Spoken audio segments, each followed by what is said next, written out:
Pues nada, es un tremendo privilegio, pero también una gran responsabilidad usar la palabra de Dios y tratar de comunicar el mensaje. Y es lo que mi alma desea, con la ayuda del Señor, poder dejar claro el mensaje del Evangelio. Bueno, nosotros, queridos hermanos y queridos amigos, somos testigos de cómo ha evolucionado el mundo y cómo ciertamente va de mal en peor. Bueno, no hace falta que yo lo diga, ni que yo lo jure, ¿verdad que lo creen? Porque lo ven y porque lo viven. Con todo y a pesar de la tremenda apostasía, es decir, el abandono de la fe cristiana a lo largo y a lo ancho del mundo, el tremendo abandono de la fe cristiana, no obstante, hasta el día de hoy, son muchos los lugares similares a este que se abren las puertas, que no han desistido, que creen que aún el Evangelio es válido. No solamente válido, es necesario. Y bueno, pues se predica el Evangelio, pero me gustaría, miren, es que estoy pensando en la tremenda cantidad de púlpitos que hay, cuyo púlpito tiene un titular y son personas muy bien preparadas con muchos estudios, pero ejercen de profesionales. El pastorado, en muchísimos casos, ha terminado por ser un medio de vida, un modo vivendi. Y muchas veces, pues la persona llega al púlpito y tiene que cumplir. Y por supuesto que trata de cumplir lo mejor que puede. Y se supone que durante el tiempo que ha tenido antes del domingo ha trabajado de manera concienzuda su sermón, el sermón que hay que dar. Pero miramos a Jesús y es verdad, se le anotan varios sermones, sobre todo el Sermón del Monte, que es algo verdaderamente inigualable, algo antológico, que no solamente los cristianos, sino los agnósticos y los no creyentes, aún los budistas, entienden que el sermón de la montaña es algo maravilloso. Pero miren, sí se le asignan varios sermones, el sermón profético, pero la realidad es que Jesús estaba codo a codo con la gente. Y en el caso que nosotros hemos leído, la mujer samaritana, el Señor no sacó las notas de su mensaje como casi todos hacemos. El Señor iba a dar con la persona necesitada o con el grupo necesitado. Y llevaba además también consigo a sus discípulos. En ocasiones metían la pata y el Señor les tenía que responder, pero no sacaba un manual a ver qué artículo le voy a aplicar.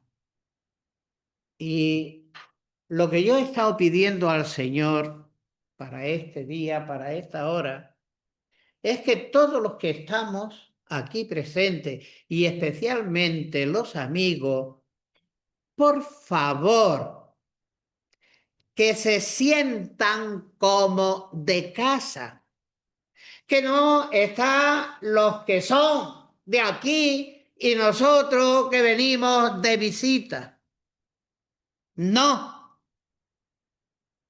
Me gustaría, queridos hermanos, y especialmente los amigos, que se sientan con plena libertad y con plena confianza.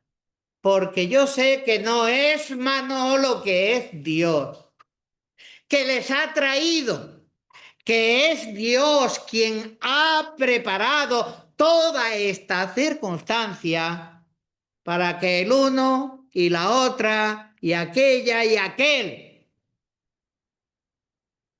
porque verá, el caso del encuentro de Jesús con la mujer samaritana no fue una casualidad. Vamos a comprobar que era algo que Dios había dispuesto.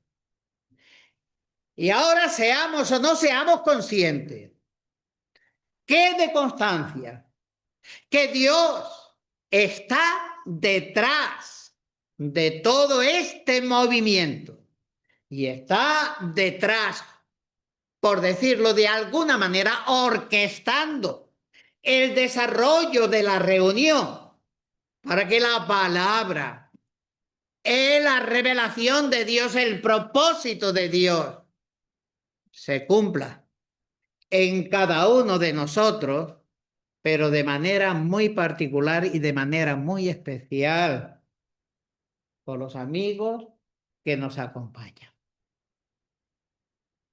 Pienso que se supone que hay una necesidad en el corazón, hay sed de justicia, hay un vacío que llenar y lo admitimos, pero no sabemos cómo. Y Dios lo ha dispuesto todo, lo ha preparado todo, lo ha guiado todo, para que esa necesidad del alma, necesidad profunda, agobiante, pueda ser plenamente satisfecha. No es venir, no es estar un rato, en algunos casos estar un rato soportando el sermón o disfrutando la exposición de la palabra. No es ese el propósito.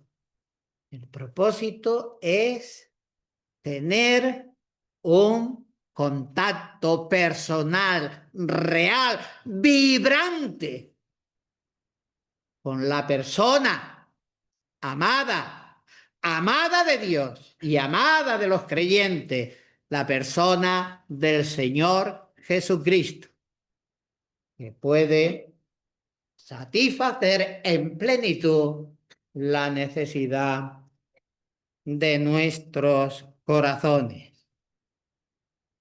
Mire, se ha leído este pasaje, es un pasaje conocido. Y miren lo que hemos leído. Dice capítulo 4 y versículo 3.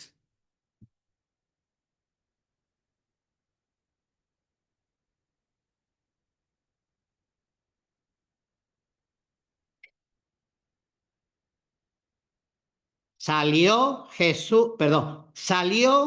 de Judea y se fue otra vez a Galilea. Y le era necesario pasar por Samaria. Le era necesario pasar por Samaria. Miren, el Señor Jesús no era camorrista.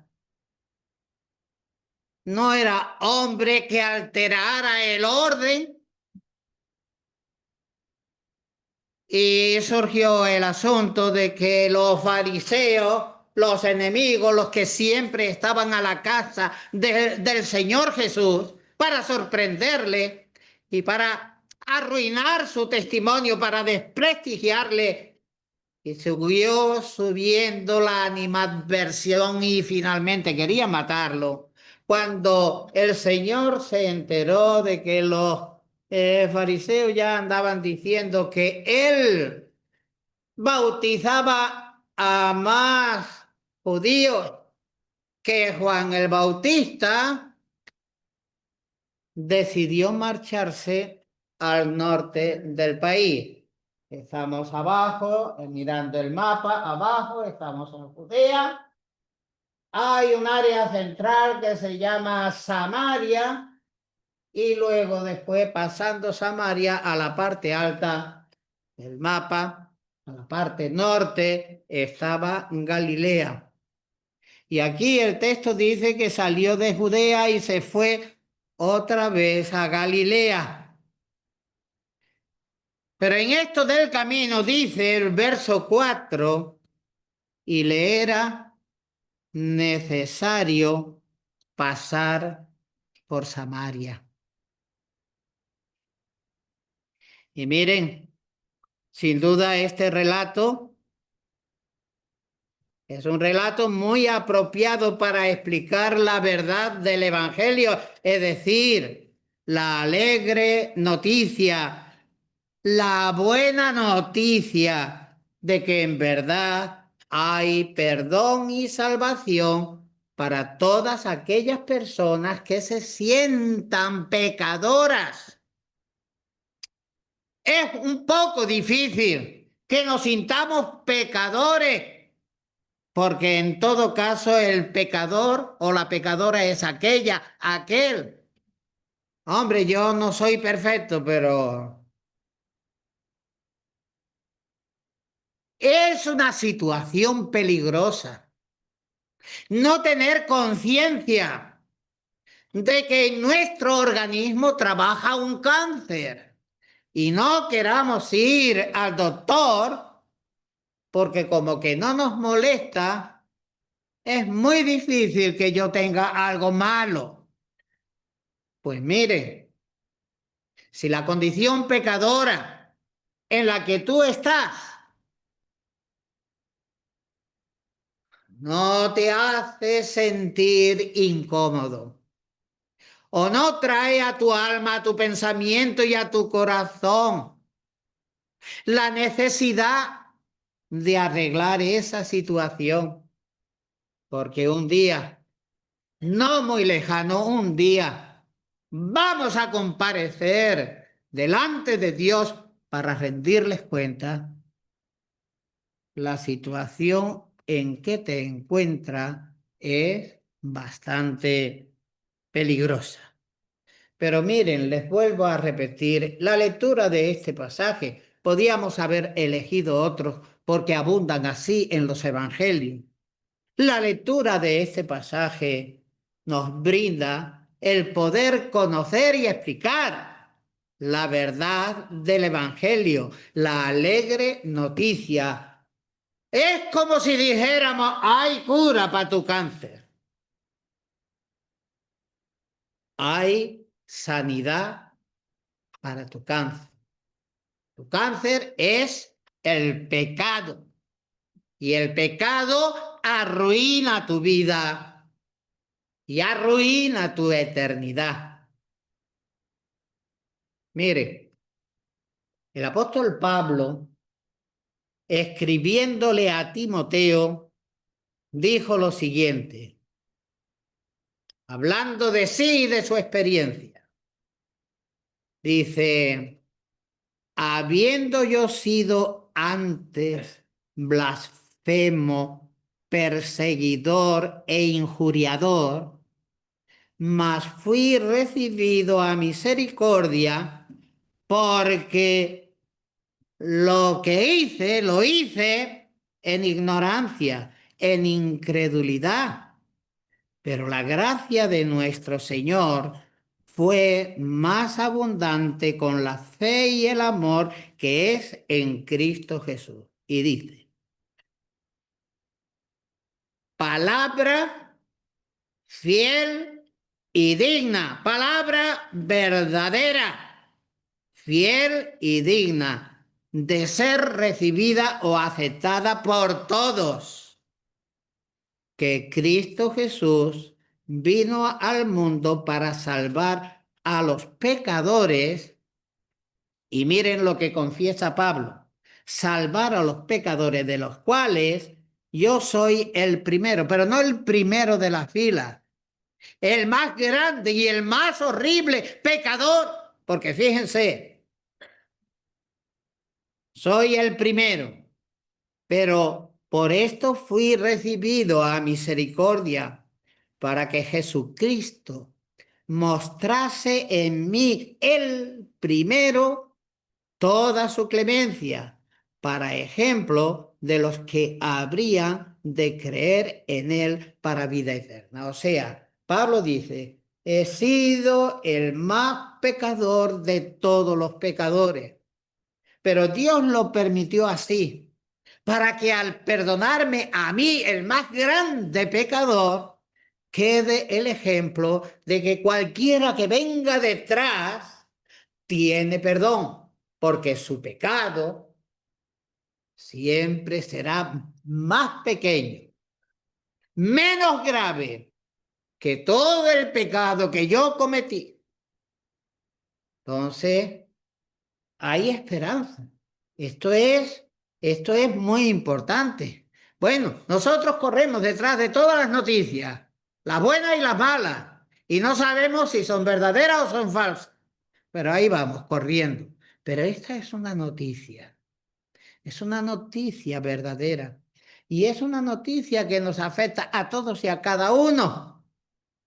Y es una noticia maravillosa, porque nos habla de la disposición de Dios para perdonar al más vil pecador, a la más vil pecadora, para perdonar a todo aquel que, llegando a Cristo, recibiéndole por la fe en el corazón,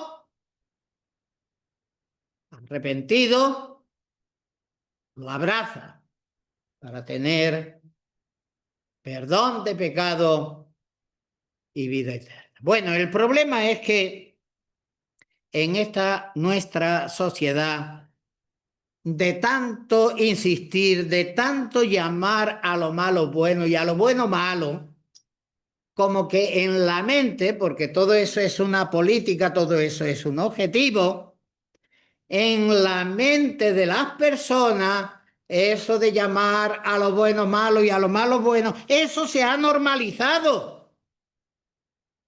Se ha normalizado que cosas horrendas se toleren, se acepten y se sobrelleve. Estoy pensando en el aborto mismo. Que una madre mate a su hijo, eso es inconcebible. Pero fíjense cómo han ido las cosas, que la madre embarazada, ella por sus propios pies va a la clínica abortista y lleva el monedero repleto para pagar la factura, pagar para que maten al hijo de sus entrañas. ¿Y cómo lo matan? Le llaman un legrado, pero un legrado es que con unas tijeras despedazan y desmembran a la criaturita inocente e indefensa. Y van sacando todos los miembros y los van echando al cubo de la basura. Pero es que nadie se asombra ya por eso. Pero lo peor es que han hecho leyes para que eso esté protegido. Además, protegido severamente, porque te prohíben pasar por delante de la puerta de la clínica y hacer a lo mejor un gesto religioso. Te encarcelan.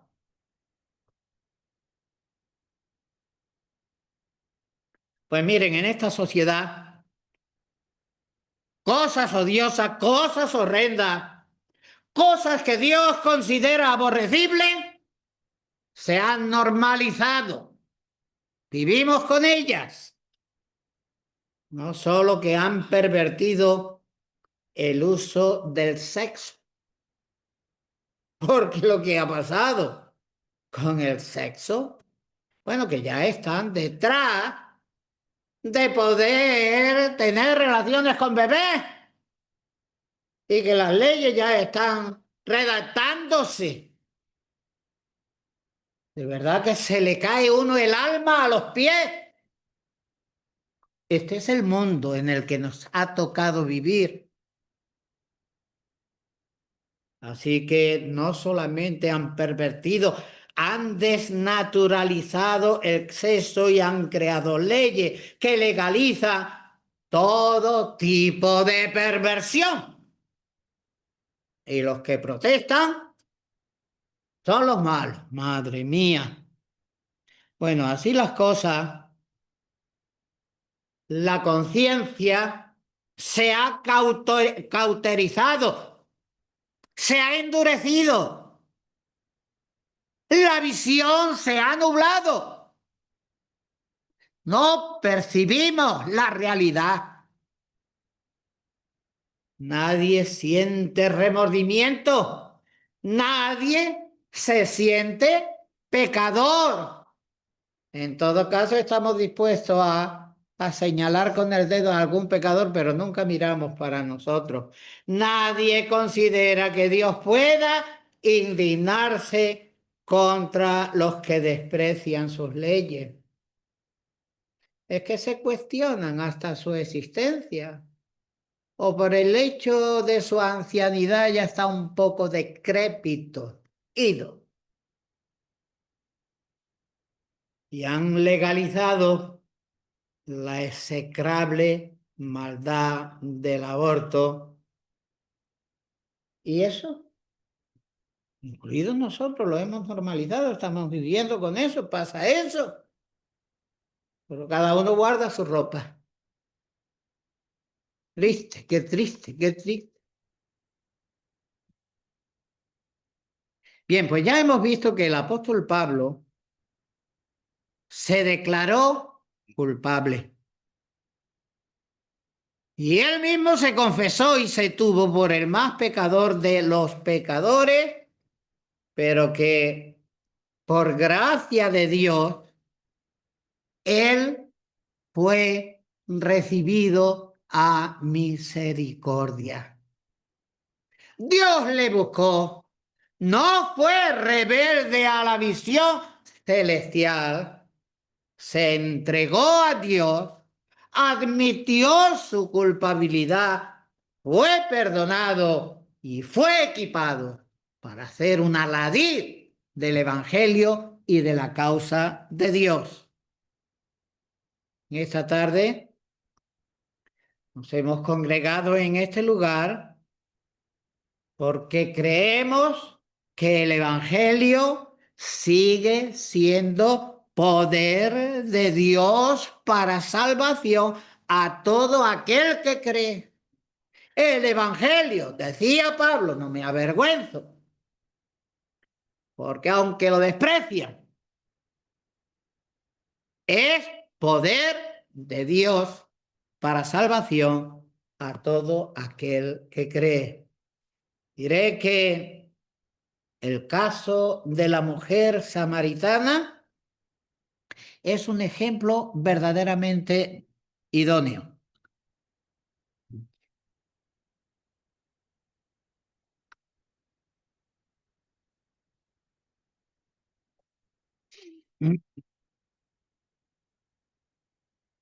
Podemos decir que el encuentro de Cristo con la samaritana, el diálogo que tuvo ella y la forma en que la trató,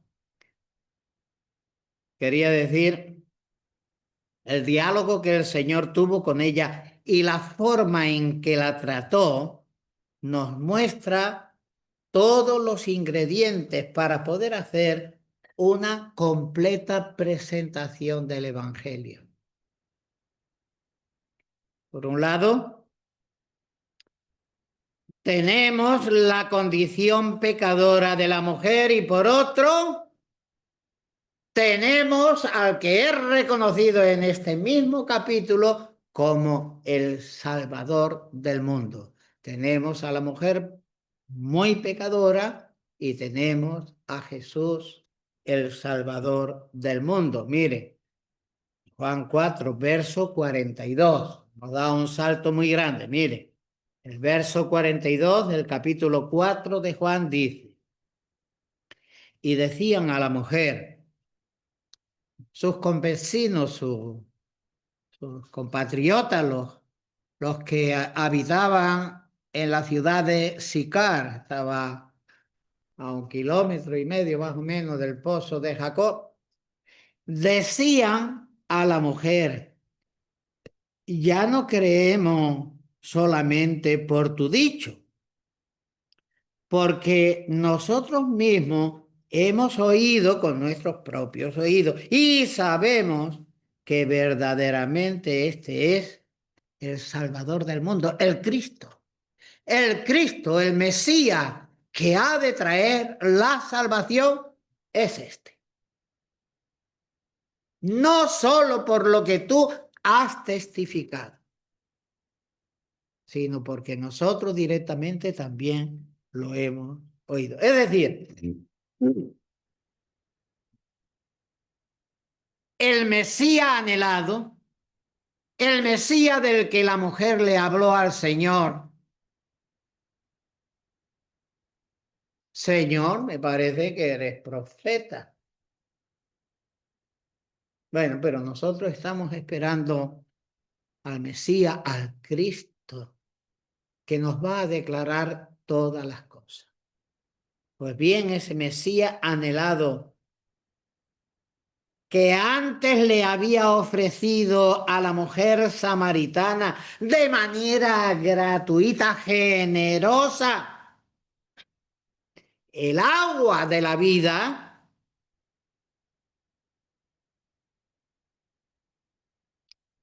agua que no solamente calmó la sed de la mujer, sino que la dejó satisfecha para siempre.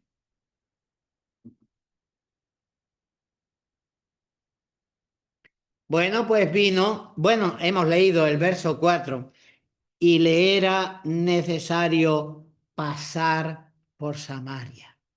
Miren, hermanos, miren, queridos amigos, ¿qué necesidad era esa que el Señor Jesús tenía de pasar por Samaria?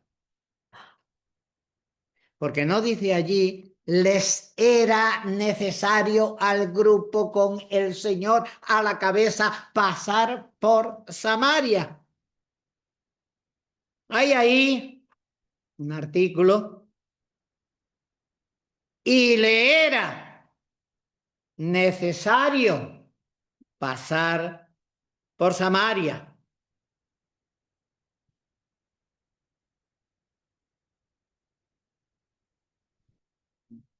Lo primero que le dice la mujer, ¿cómo tú, siendo judío, me pides de beber a mí, que soy mujer samaritana?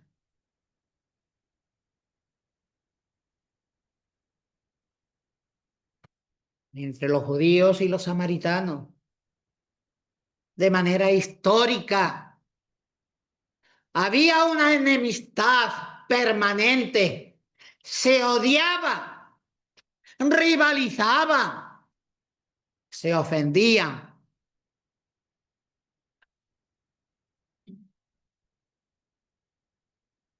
Normalmente, un hombre no hablaba con una mujer, y menos una mujer extraña. Pero un rabino, en este caso como Jesús, pues todavía menos hablaría con una mujer. Pero si se trata de un rabino judío y una mujer samaritana, Todo lo que hubiera hecho era espantarla, era avergonzarla, era exponer públicamente la indignidad de esa mujer. Pero no solamente que era samaritana, es que la mujer además, la vida moral y desordenada, era otro hándicap, era otra carga, era otra cosa que le desfavorecía. Pero allí está el Señor sentado junto al pozo, pues la mujer estaría frente o al lado, ¿qué más da? Y el Señor no trata de avergonzarla, no trata de hurgar allí abajo, adentro.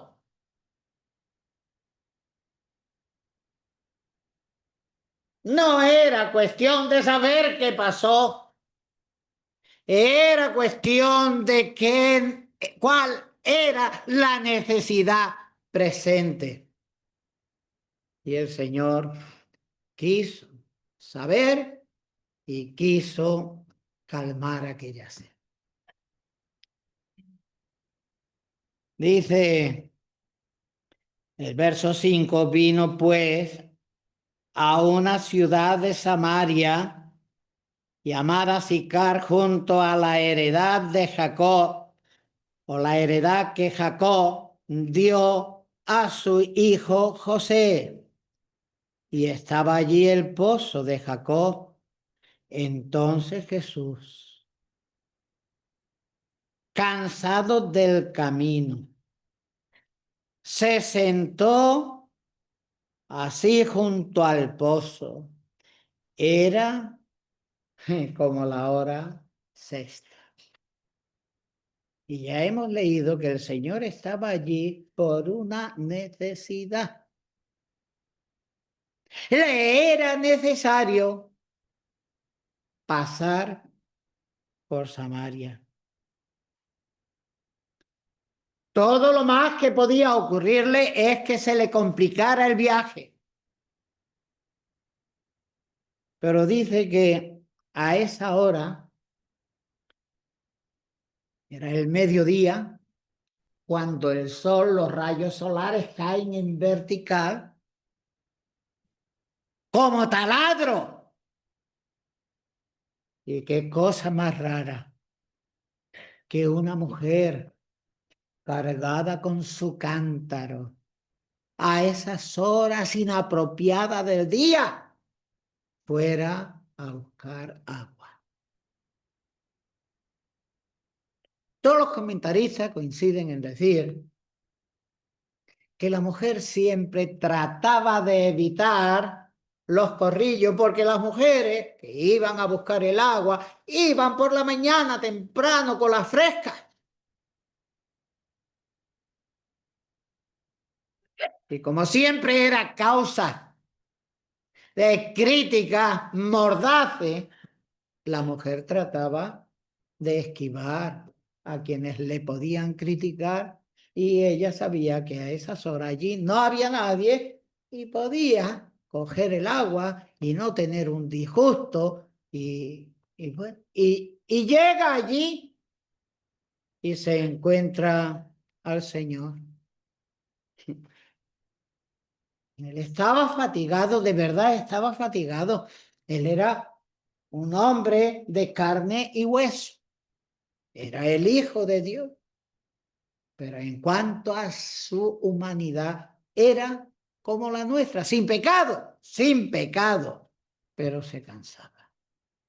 Y estaba allí sentado junto al brocal del pozo. Y nos dice que vino, verso 7, una mujer de Samaria a sacar agua. Y Jesús le dijo, dame de beber. Yo insisto que todo esto estaba orquestado por Dios mismo. Dios hizo sentir a Jesús la necesidad de pasar por Samaria y de llegar justamente a esa hora junto al pozo. Y en esa misma hora llegar también esta señora a repostar, a coger agua. Y Jesús le dijo, dame de beber. Y esta es una forma de romper el hielo. Además de romperlo de una manera muy positiva, porque como si el Señor Jesús se humillara y le pidiera a una samaritana que le diera agua. Y si la samaritana le daba el agua, Jesús estaba en la condición de deudor, lo cual hacía mucho más fácil el diálogo. Así que Jesús le dijo, dame de beber. Se lo tuvo que decir a la mujer porque sus discípulos pues habían ido a la ciudad de compra a comprar comida. Y dice el verso 9, la mujer samaritana le dijo, ¿cómo tú, siendo judío, me pides a mí de beber que soy mujer samaritana? Y aquí hay una nota aclaratoria de Juan que dice, porque judíos y samaritanos no se trataban entre sí. Pero Jesús estaba libre de esos convencionalismos. A Jesús no le condicionaban esa rencilla que hubiera entre vecinos. La altura de mira de Jesús estaba más allá de esas diferencias entre pueblos. Entonces respondió Jesús y le dijo, verso 10, si conocieras el don de Dios y si conociera quién es el que te dice, dame de beber, tú le pedirías y él te daría agua viva. Sigue el diálogo, verso 11. La mujer le dijo, Señor, y ya es muy importante que aquí la samaritana se dirija a Jesús con la expresión Señor. Señor, no tienes con qué sacarla. Y el pozo es hondo, 49 metros de profundidad. Y el pozo es hondo. ¿De dónde pues tiene el agua viva? Si no tienes con qué sacar el agua y el pozo es hondo y tú me ofreces agua viva, ¿de dónde la tienes? ¿Acaso eres tú mayor que nuestro padre Jacob, que nos dio este pozo del cual bebieron él, sus hijos y su ganado? Tú eres mayor que Jacob. Vamos, no me lo vayas a decir porque no me lo creo. Respondiendo Jesús, verso 13, le dijo, cualquiera que bebiera de esta agua volverá a tener sed. Y eso no lo podía poner en duda la mujer, porque la mujer cada día tenía que ir a buscar el agua para beber, el agua para cocinar y el agua para asearse un poquito. Y se ve que no tenía una bestia, una mula o un borriquillo para llevar varios cántaros de agua. Era un cántaro.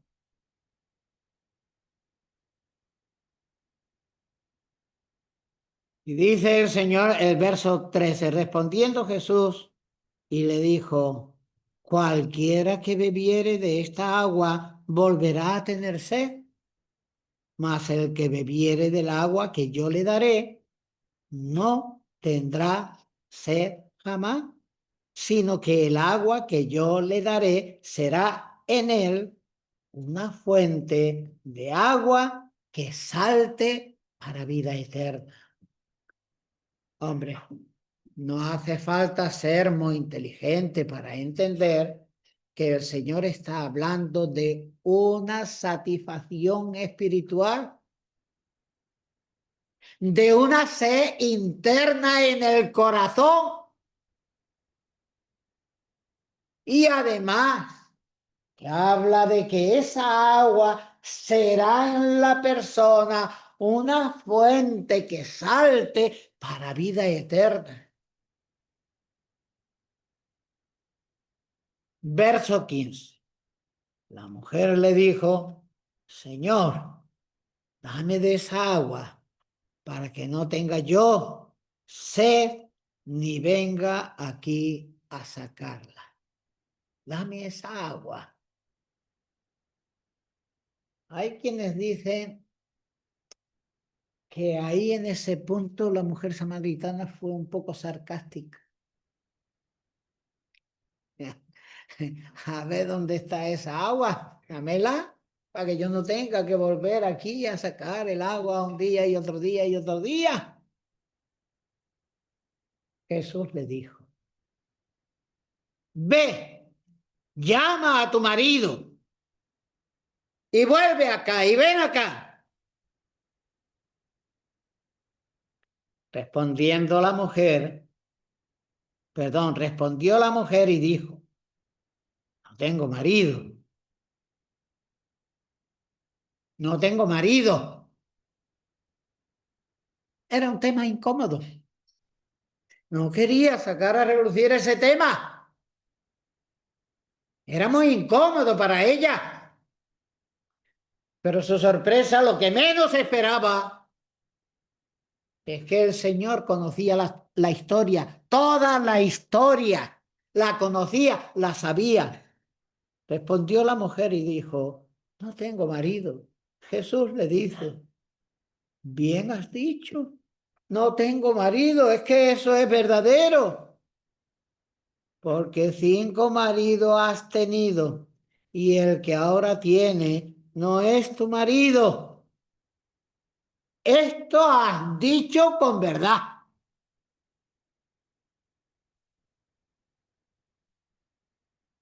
Le dijo la mujer, Señor, me parece que tú eres profeta.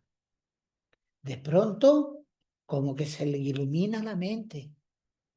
Y la acción del Señor Jesucristo era la acción propia, evidente, como la de un profeta.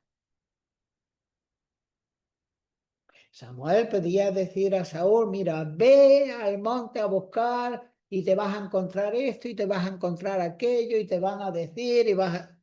Todo eso, porque era profeta, Dios se lo revelaba. Y ella entendió que en este momento estaba delante de un profeta. Aquello la dejó totalmente desarmada. Entonces el verso 19 dice, le dijo la mujer, Señor, me parece que tú eres profeta. Y parece que quiere desviar la conversación. Nuestros padres adoraron en este monte. Ahora salta a un tema de religión. Además, un tema de religión que estaba enfrente de manera enconada con la religión de los judíos. Nuestros padres adoraron en este monte, el monte Gerizim, lo tenían allí al lado. Y vosotros, refiriéndose a los judíos, vosotros decís que en Jerusalén es el lugar donde se debe adorar. Jesús le dijo, mujer, créeme, mujer, créeme. A ver, ¿por qué el Señor tiene que decir, mujer, créeme? ¿Es que Él ha mentido alguna vez a nadie anteriormente? ¿Hay alguna razón para que se dude de la verdad que va a pronunciar Jesús? Mujer, créeme. Y es que lo que va a anunciar el Señor seguidamente es algo realmente increíble. Hacía falta fe para aceptar lo que el Señor Jesucristo le iba a revelar. La mujer tenía una duda que le plantea, mira, ¿en dónde se ha de adorar? ¿Aquí en el Jericín, porque ahí es donde adoraron nuestros padres, o en Jerusalén, como ustedes hacen? Mujer, créeme. Y dice, la hora viene cuando ni en este monte, ni en Jerusalén, adoraréis al Padre. Eso hace falta mucha fe. Eso no se asimila fácilmente. Créeme, mujer, la hora viene cuando ni en este monte ni en Jerusalén adoréis al Padre. Vosotros adoráis lo que no sabéis. Nosotros adoramos lo que sabemos porque la salvación viene de los judíos. Mas la hora viene y ahora es. En este instante se cumple la hora. La hora viene y ahora es cuando los verdaderos adoradores adorarán al Padre en espíritu y en verdad, porque también el Padre, tales adoradores, busca que le adoren. Dios es espíritu. Y los que le adoran en espíritu y en verdad es necesario que le adoren. Y le dijo la mujer, sé que ha de venir el Mesías llamado el Cristo. Cuando Él venga nos declarará todas las cosas. Y miren, algo también que es una sorpresa inaudita. Jesús le dijo. Así que dice, sé que ha de venir el Mesías llamado el Cristo. Cuando Él venga, nos lo aclarará todo. Y ahora le dice Jesús, verso 26, le dijo, yo soy ese Mesías que me acabas de mencionar, ese Mesías en el que tú tienes tu esperanza, ese Mesías que tú estás esperando, ese Mesías yo soy el que habla contigo. Tremendo privilegio a una mujer samaritana y a una mujer de mala vida. Pero eso para el Señor no cuenta. Cuenta el corazón, cuenta la necesidad del alma y cuenta la parte que a Él le toca para salvarla, para satisfacerla, para reencaminar su vida. Así que el verso 26 le dice, mira, lo que tú esperas, ese soy yo, el que habla contigo. No te equivoques, yo que estoy hablando contigo. Y dice que en esto vinieron los discípulos y se maravillaron de que hablaba con una mujer, porque era para maravillarse, porque la cultura era así de aquella manera. Sin embargo, pues ninguno le preguntó. Y dice, entonces la mujer dejó su cántaro y se fue a la ciudad y dijo a los hombres, miren, la mujer dejó su carga. Allí dice su cántaro. Pero el cántaro era el recipiente donde ella cargaba el agua que necesitaba y que le tenía de alguna manera esclavizada porque no le podía faltar. Y dice que dejó allí su cántaro para ir más deprisa y llegó a la ciudad. No es que se fuera directamente a su casa a buscar al marido que tenía que no era su marido. No sabemos de quién o qué clase. Dice, dejó su cántaro y fue a la ciudad y dijo a los hombres: se le quitó el miedo.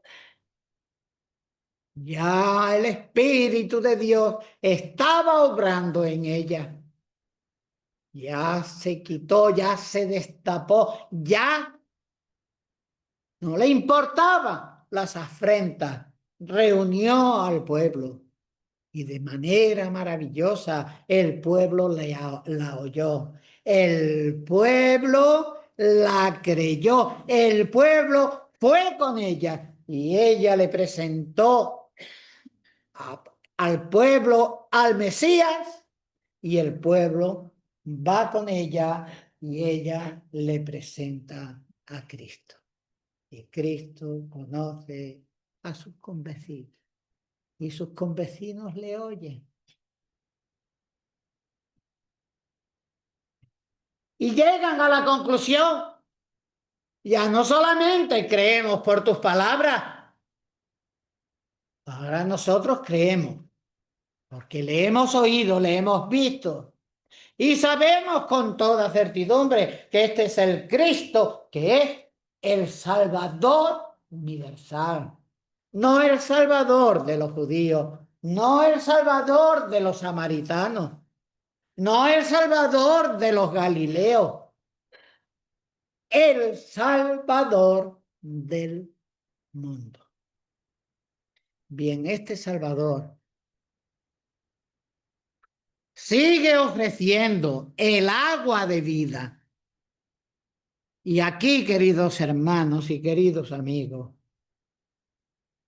si hemos hecho el ejercicio no de estar como meros espectadores, sino hemos decidido participar o ser parte de los actores,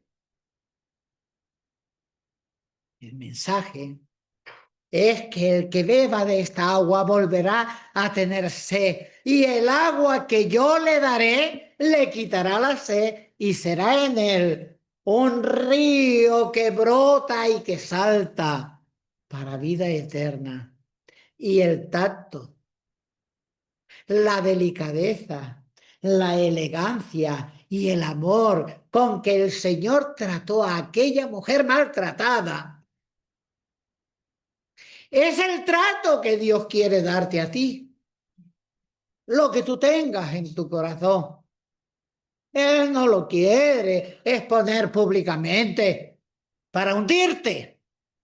Simplemente lo conoce y te ofrece el perdón, la salvación y la vida eterna. Bien,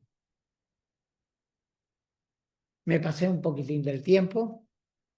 No he logrado llegar al final, pero creo que es suficiente.